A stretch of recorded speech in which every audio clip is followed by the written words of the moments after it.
భారత క్రికెట్లో మరో శకం ముగిసింది. టీమిండియా దిగ్గజం చతేశ్వర పుజారా క్రికెట్కు గుడ్ బై చెప్పారు. అన్ని ఫార్మెట్ల క్రికెట్కు రిటైర్మెంట్ ప్రకటించారు. తన నిర్ణయాన్ని సోషల్ మీడియా వేదికగా ప్రకటించారు. భారత జెర్సీ ధరించి ప్రతి మ్యాచ్కు ముందు జాతీయ గీతం ఆలపించడం తనకు దక్కిన అరుదైన గౌరవంగా భావిస్తున్నాను అన్నారు.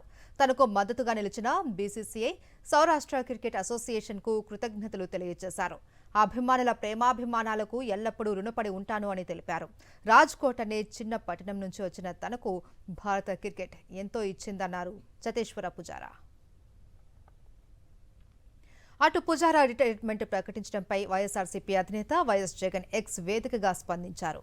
పుజారా భవిష్యత్తు బాగుండాలి అని, మెరుగైన విజయాలు సాధించాలి అని ఆకాంక్షించారు. పుజారా క్రమశిక్షణ, ఆట తీరు దేశానికి మరింత గౌరవాన్ని పెంచాయని ఎక్స్లో పోస్టు చేశారు వైఎస్ జగన్.